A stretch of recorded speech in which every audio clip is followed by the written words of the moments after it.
4 children, and I'm very pleased to say that they look after me brilliantly. I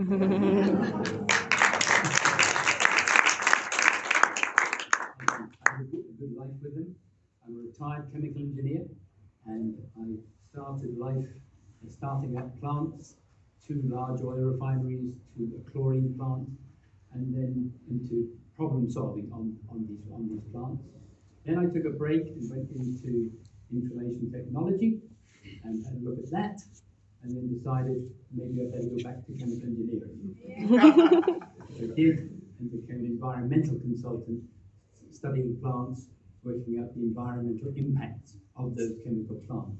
And that was the job that I did till retirement and after retirement as well. Interesting. So what brought a chemical engineer to Toastmasters? Well, it's a funny story, this one. I told you I went into IT because I loved computer programming. I joined an IT department in my company, and only to learn that they didn't let me do any computer programming. Only said, we want you to sell our product, which meant presentations, at which I was absolutely hopeless. And my boss said, if you don't improve your presentation skills, you will be fired. And so, just so happened I got a brochure about Florida Toastmasters and thought, let me try this. I joined Florida Toastmasters and developed my presentation skills there. So that's why I got involved into Toastmasters.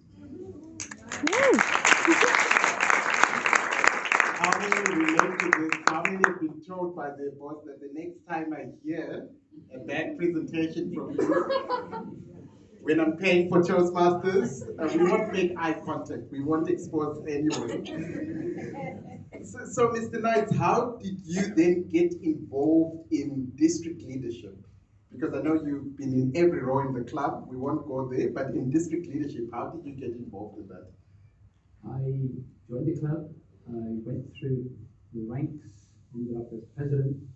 And the person that installed me in the committee, my club, was a man called Owen Hayden. And he's a wonderful man, became a very good friend of mine. And when I became eligible for the next step, I phoned him and said, listen, Owen, I want to become an area director, area governor in those days, but we'll use the modern terminology, an area director. And he said, yeah, all right, I'll let you know. I'll come back to you. Oh, okay, maybe I'm not going to get this. He phoned me a couple of weeks later and said, Tim, we want you to become a division director. Wow. What a fabulous opportunity. It is one of the best jobs there is in Toastmasters. They're all the best jobs in Toastmasters. But that one I really enjoyed, and we were successful. We became a distinguished division, and we also were top division that year. So that. Wow, what a beautiful story. So, Owen Hayden, that name captured it. Owen Hayden eventually became the district governor, a district director like Angie in 1992 to 1993. Just so you know that we are talking about a legend of District 74. But Mr. Knight, we brought you for a reason here, and I'm curious, what got you interested in collecting District 74's history? Well, as a lad, I was interested in collecting stamps. And I think that scarred me for life. Because I collect everything. I'm very good at it. I know where everything is. I take photographs and label them and put them on my computer so I can search for them. So I know where everything is, you see. And I obtained a lot of Toastmasters material. And Dolph Kessner said, you know, I think we must call you district archivist. And so I got that unofficial title, and people started sending me stuff. Said, is this any use to you? I said, yes. So I accepted everything, put it in my archives, and discarded the stuff, usually by giving it to somebody, and really loved this hoarding. So I believe there's a problem with people that hoard, but mine's not a problem because I enjoy it. How many files are we talking about? Oh, heavens, I don't know. Dozens, put it that way. Interesting. Okay, so let's get into the history now. So earlier we spoke about these two California clubs, in fact Southern Californian clubs in 1926.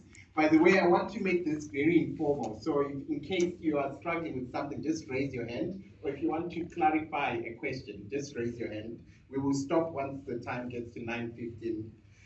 But we know that in 1926 it was still America, but in 1930, suddenly Toastmasters became somewhat international because the first club outside of the USA in British Columbia, Canada, was chartered in 1930. And then in 1932, we actually succeeded registering the non-profit we have now, Toastmasters International. And by the time we got to 1935, we actually had the first club outside of North America, which was in Southport in England. Now, we've kind of had hints already as to who then brought Toastmasters into District 74. Who did? Let's see if you're listening. Who brought Toastmasters to District 74? Very hard. Harry Olden. Yes. Well done. And just crush. Right.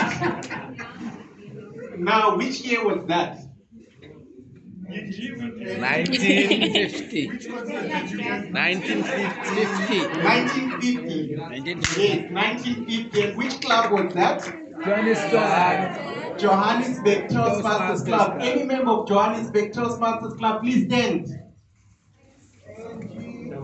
But the club still exists, right? The club still exists. Who knows how Harry Olden brought Toastmasters to Southern Africa? Through ship. Through a ship. Is that the real? This is where we will now turn to you, Mr. Knight. Tell us about this guy, Harry Olden. Who was he and how did he bring Toastmasters to Africa? Harry Olden was a electrical engineer. He worked for a company called Fleur, and Fleur were doing lots of work at Sassel 1 in Sasselberg.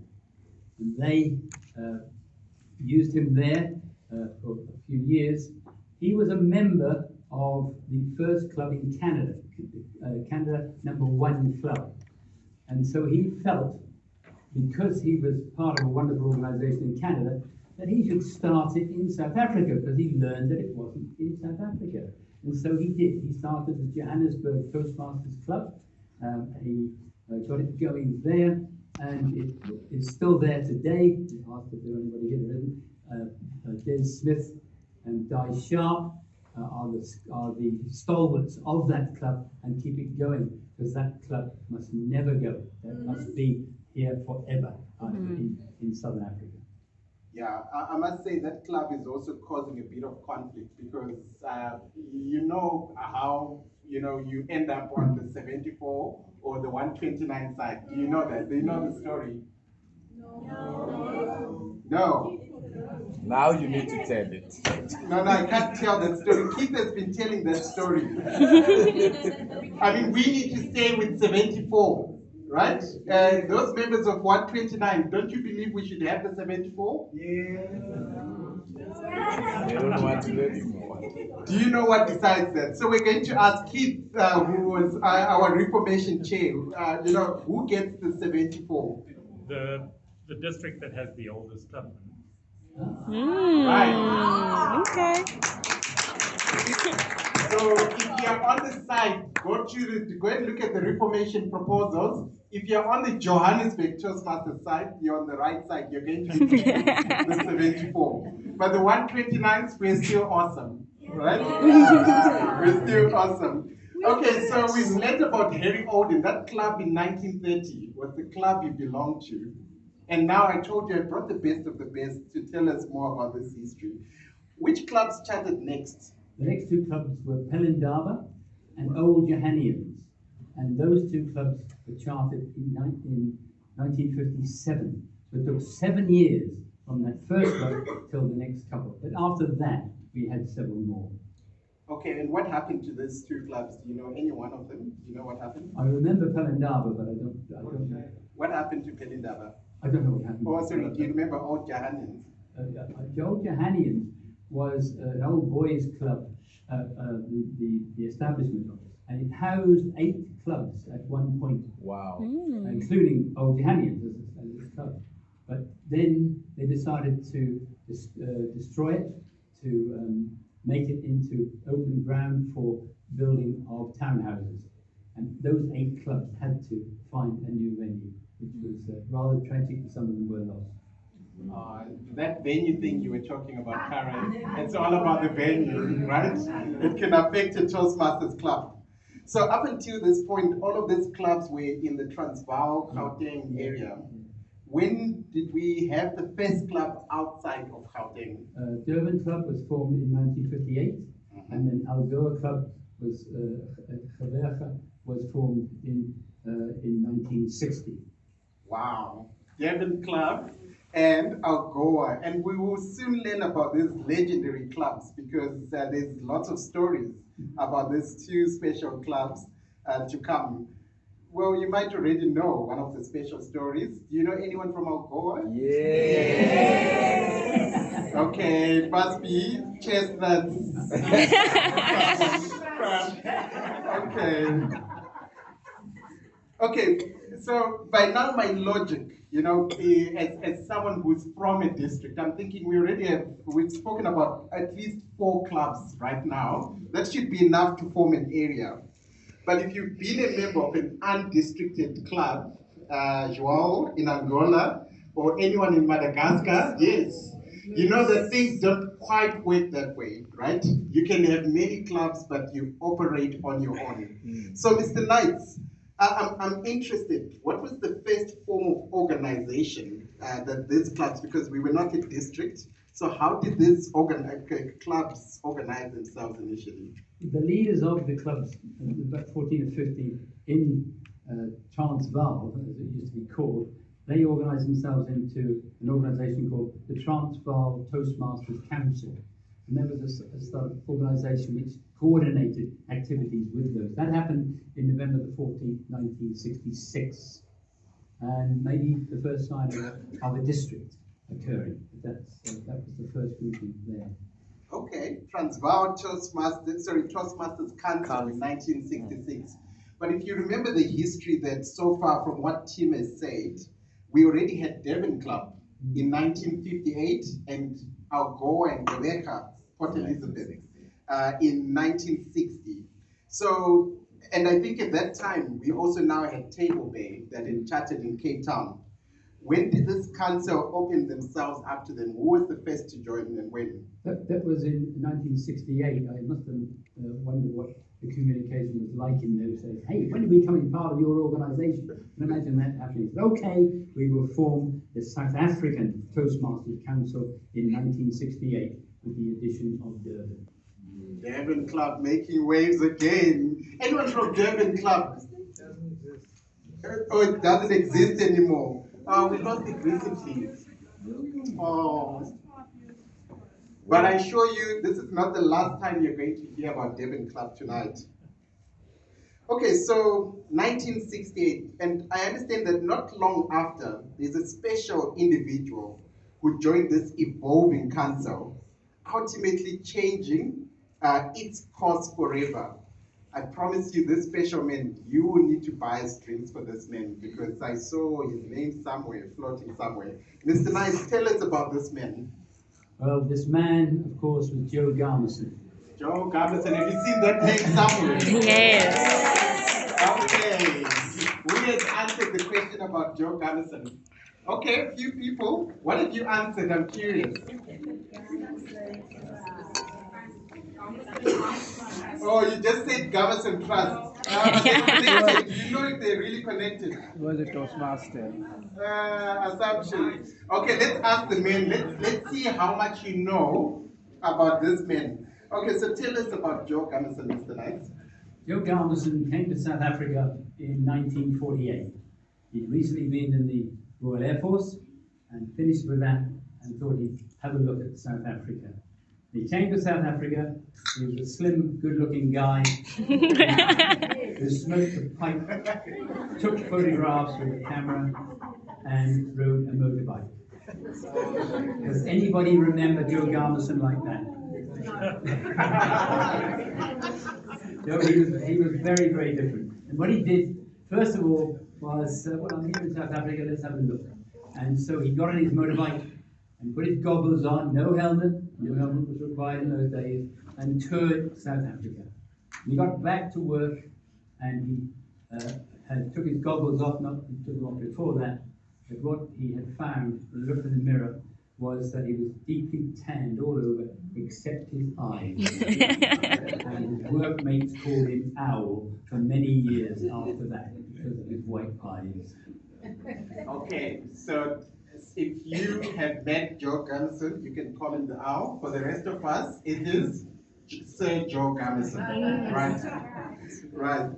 Okay, so now tell us, how did Joe progress our quest to become a district? What are some of the things that he did?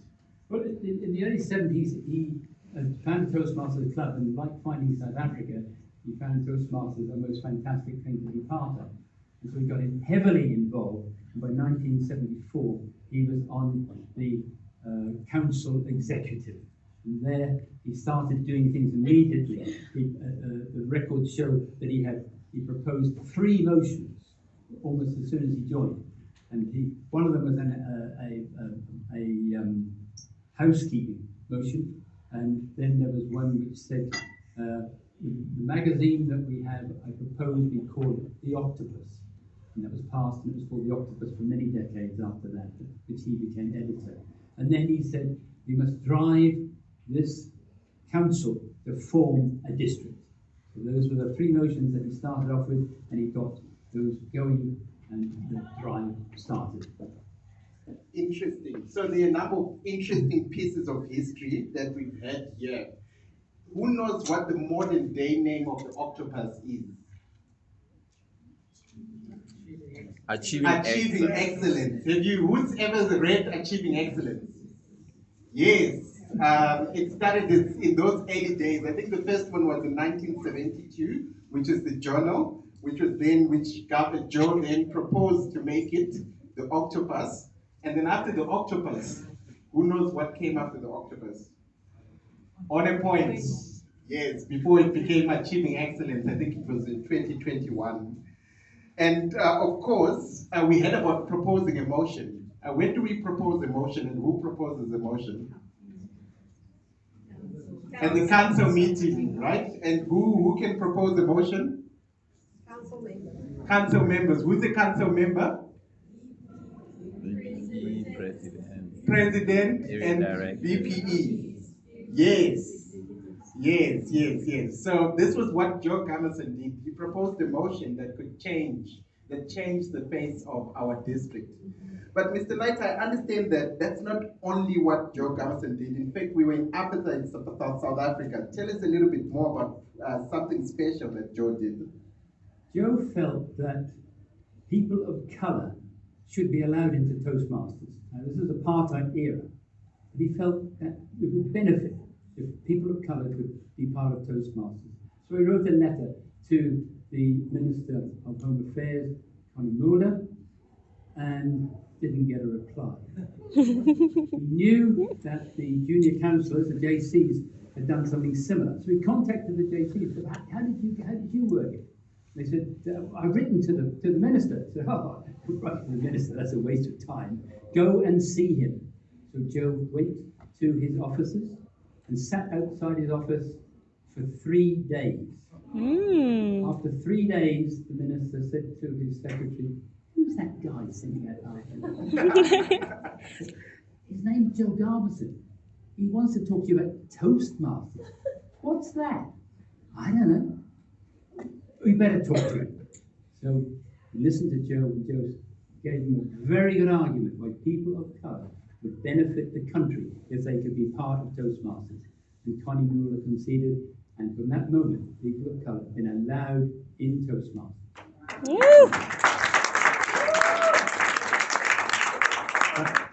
Unfortunately, it didn't. What year was it? 90, which year was that? 1978. Wow. 1978. Yes. Yes. To save you writing, these things are all written down, we can give them to you afterwards. The question is oh, it's a question. Ah, my goodness me. How many people have answered that question? Right, we need to record. No, you all owe us drinks. Oh my goodness me. Interesting. Okay. But it didn't take off. Few people kind of trickled into the organisation, but it wasn't a strong thing until a district governor a few years ago called Eric Vigi. He defied Toastmasters International, who said contests can only be organised by clubs. Just the three, the rest must be organised by clubs themselves. And Eric Vigi said, Lola, I'm going to have a contest in the vernacular language. And he did that, and we had Zulu contests, we had Sutu contests, and he made the organisation inclusive. And people of colour poured into Toastmasters, and we are such a richer organisation for that.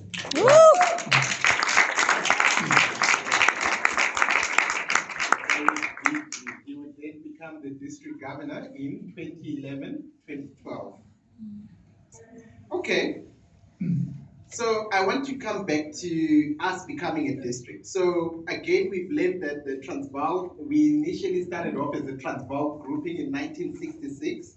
And then in 1968, it became the South African Toastmasters Council after Devon Club joined.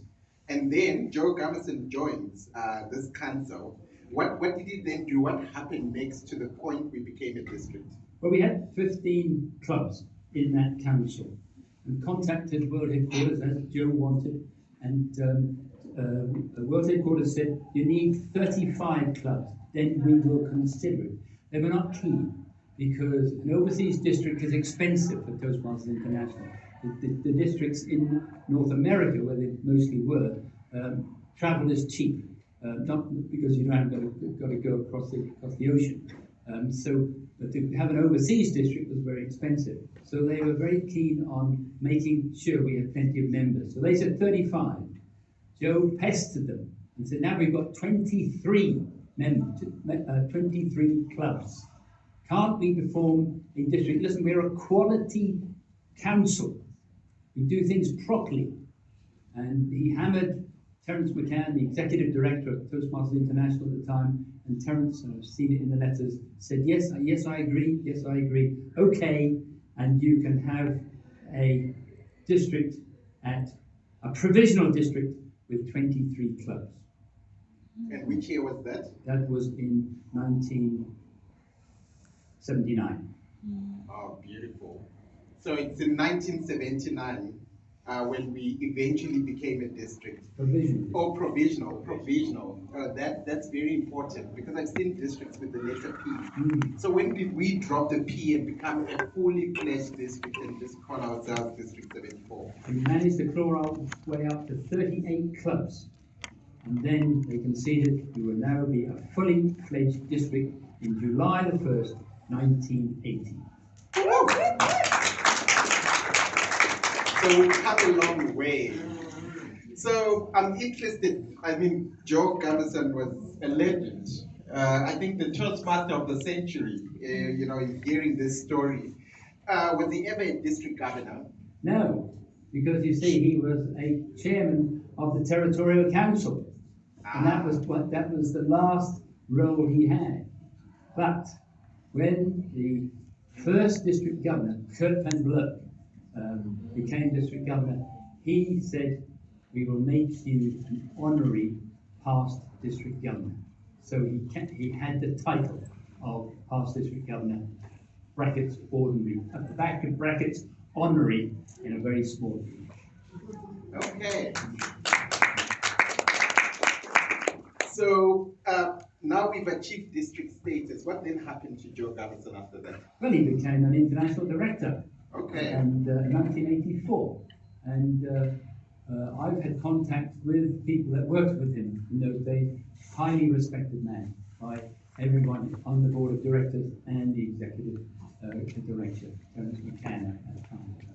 Ah, beautiful. And earlier we had people talk about the Gamerson Trust, right? What do you know about the Gamerson Trust? Where did that money come from? From Joe. From Joe's estate. How much did he give us? Or who Now knows? we're about to find out. Oh, Or half? Yes. 50%, is that right? Yes, what happened was when Joe passed away, he carefully worded his will. And he had another love, which was the English Academy. And so he said, liquidate all my assets, and the proceeds, 50% to go to the English Academy, where it's used to pay for the secretary, and half to go to Toastmasters. And I want 25% of the interest, well invested, 25% of that interest to be ploughed back, so it perpetuates that trust and the funds from that trust. And he said, I want to give it to underprivileged people. He didn't say previously disadvantaged. Be careful about that. He said underprivileged people. And the significance of that is that a poor white student can benefit from Jameson Trust, but Jacob Zuma can't. And so what happens is, person wants to join, they demonstrate that they are underprivileged, and they will get half their semi-annual dues paid for, and they will get their joining fee paid for. And that will last for 2 years, 3 years if they're showing progress, and we actually continue it if we have the funds available for people, providing they are worthwhile. Oh, beautiful. What a legend, Joe Gamerson. A round of applause for Joe Gamerson.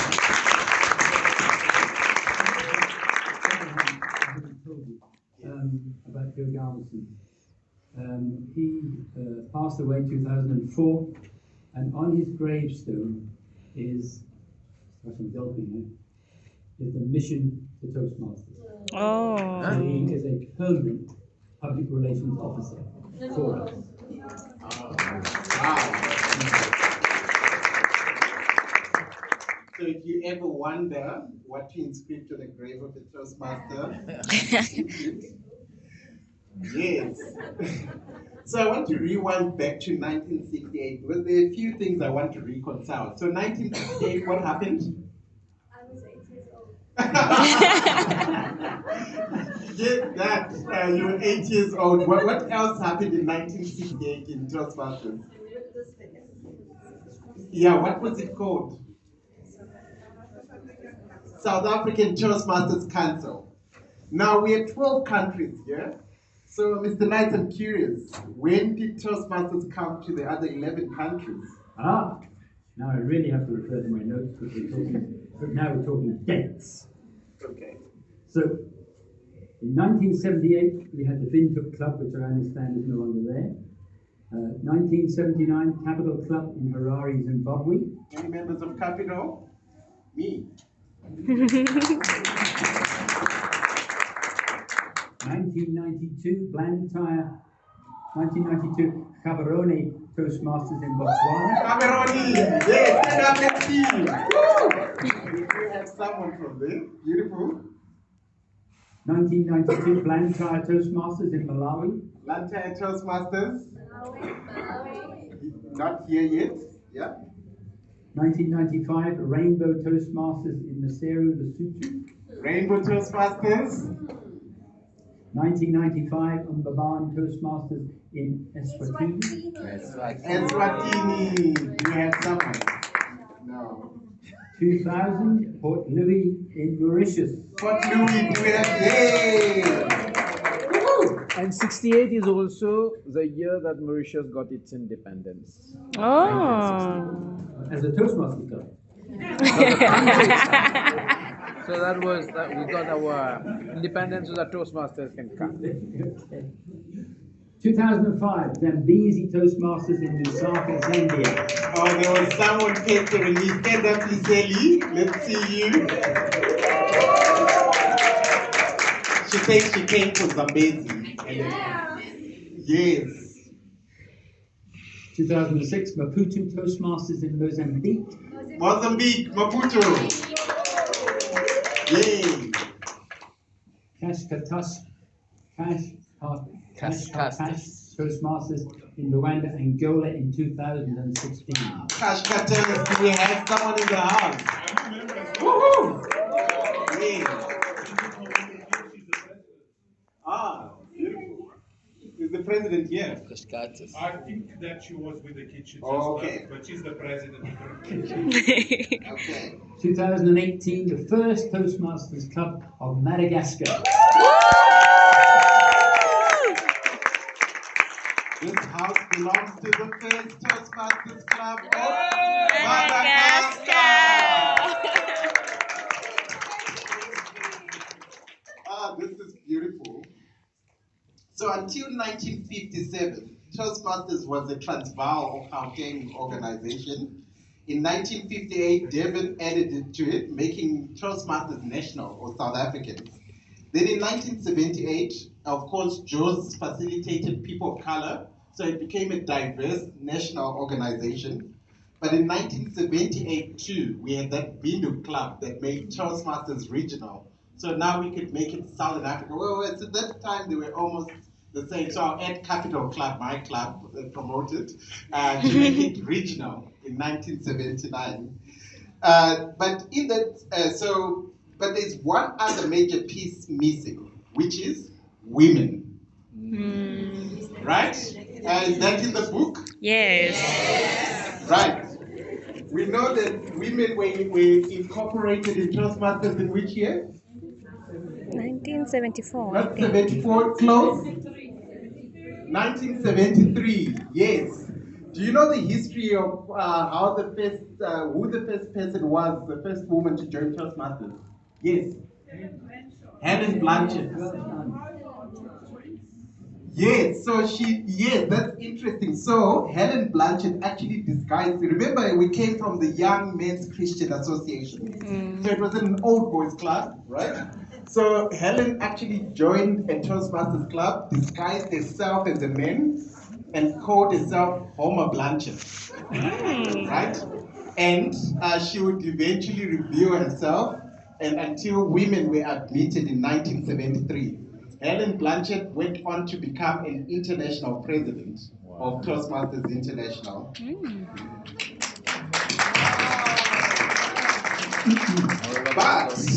But it doesn't end there. I believe that there is some interesting piece of history that relates to women's admission in District 74, connected to that Durban club, and you, Mr. Knight. Can you let us into that secret? You want me to tell that story? Okay. I was at a conference in Cape Town, and there I met an old friend called Faith Smith. And we chatted away about all sorts of things in this conference. It was an environmental conference, not a Toastmasters conference. And she got interested in Toastmasters. And she said, but are there Toastmasters clubs in Durban? I said, yes, there's several in Durban, but you're going to have to find out which is the best one for you, which is the closest to where you live. I didn't hear anything else, but she went to find out about these clubs, and she found the closest one to her house was a Durban club. And so she went to Durban Club, and when she got in there, they said, sorry, you can't come in here. This is a men-only club. Now, she was quite a strong feminist, and she was horrified. And she said, this can't be right. She made a few inquiries and found that Toastmasters is open to everybody. So what's going on in Durban Club? So she wrote a letter to Toastmasters International. The letter got to Terence McCann, the executive director of Toastmasters. Now, I was Club Growth Director at the time, different name, of course, but that was the role I had. Club Growth Director, and the district director was a man called Taffy Roberts. And I was sitting in a cabinet meeting once, sort of listening to what's going on, and Taffy said, we've got a letter here from Terence McCann, and it says, Governor Roberts, I have a report here that a Mrs. Smith has tried to go to Durban Toastmasters Club and they won't let her in. Please fix this. I didn't hear much about it. I was in that meeting looking at the ceiling, looking at the windows, pretending not to be interested in what was going on. I didn't want him to know that I was the person responsible for her getting into that club. But anyway, shortly after that, Durban Club has opened its doors to women and produced some very fine Toastmasters, women Toastmasters in the meantime.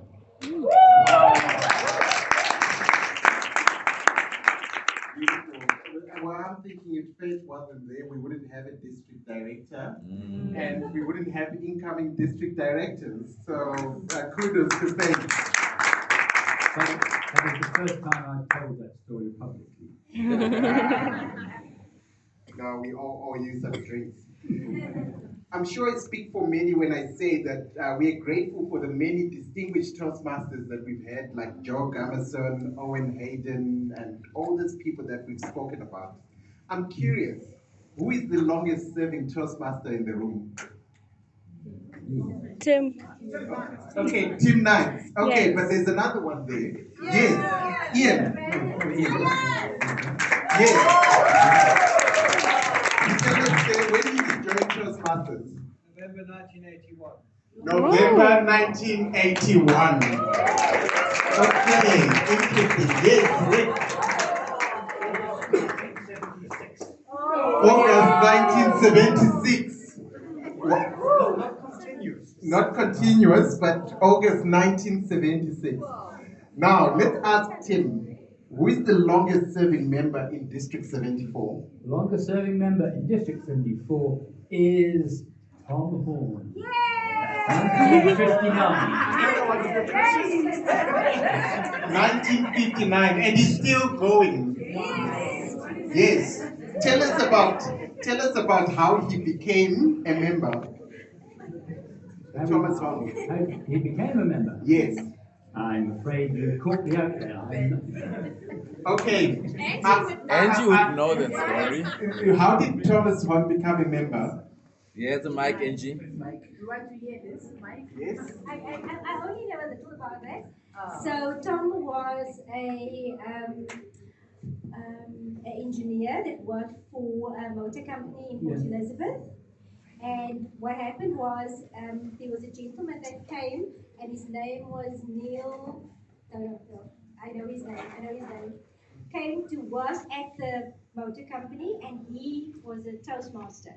And then they were going to do training for the people on the line that Tom was working for, and then he was interested, and that's how he actually became a Toastmaster from when he started working.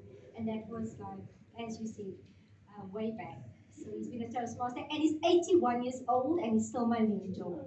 Ah, beautiful. So I had the privilege of meeting Tom, and he told me a little bit extra. So Neil wasn't quite, he was a prospective Toastmaster because it was still a prospective club. So Tom would join Toastmasters in August of 1959.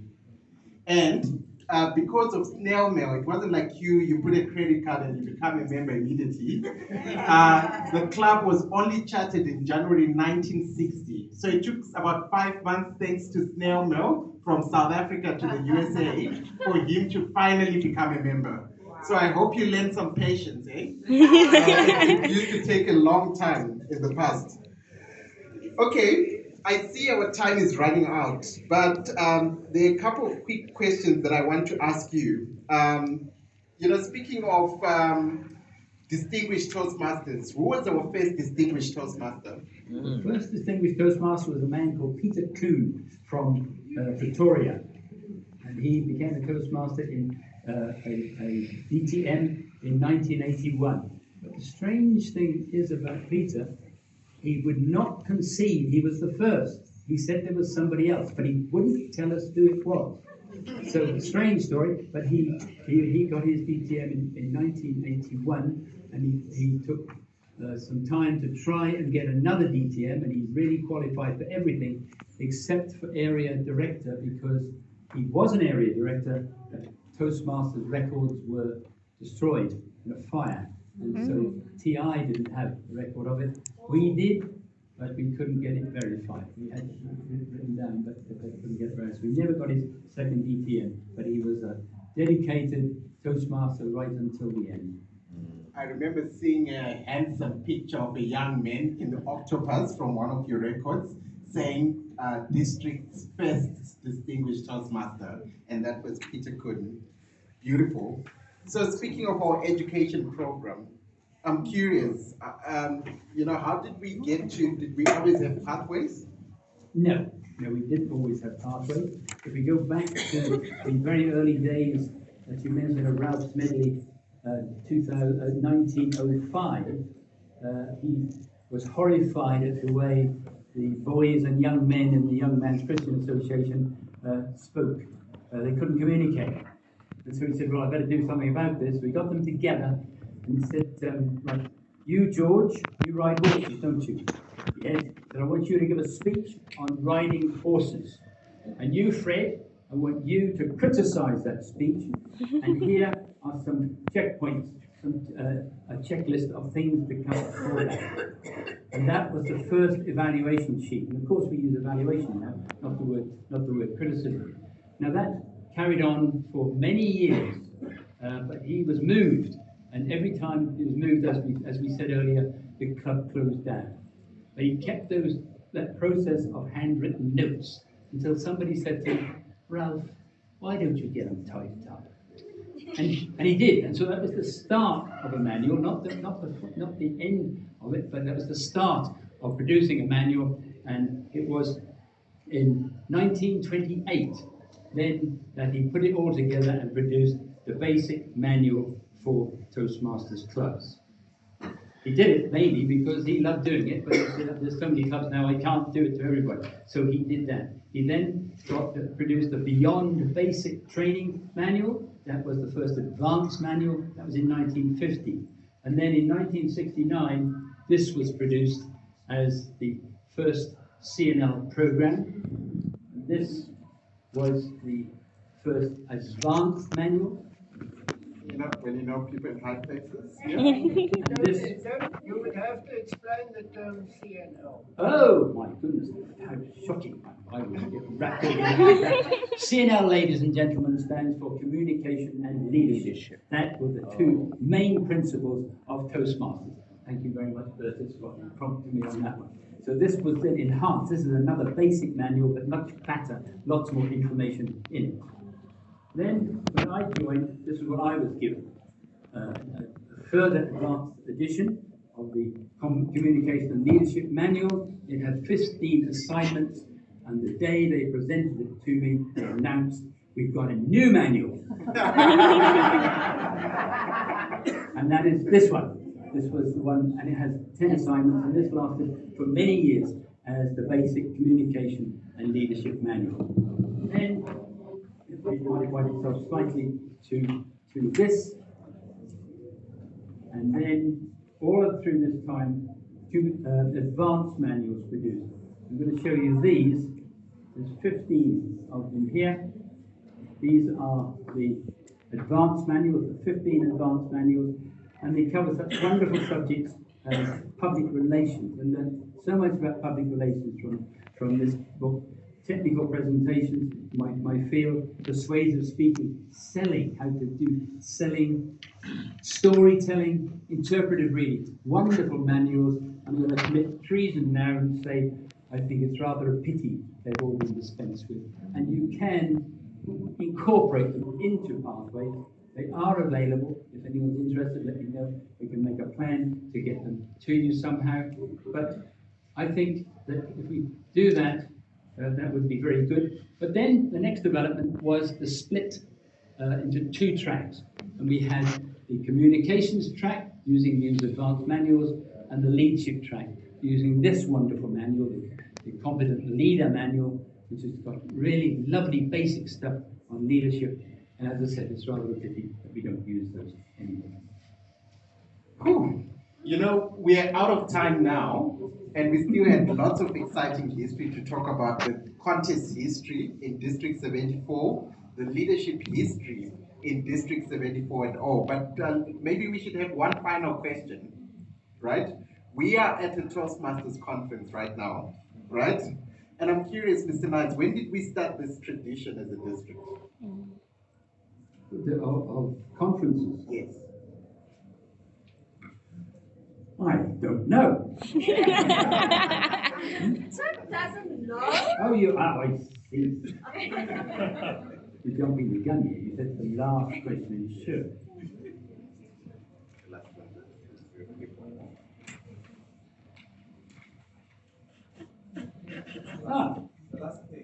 I do have it. Thank you. Because I peeped in his notes to make sure you had some of my answers. The first conference like this one was in 1973. And at that time, it was only South Africa that would be attending. And you asked how much did it cost to attend that conference. This was, I haven't got up to 1973, which is the first one. But for 1974, it cost a candidate for that conference for 14 grand. Wow.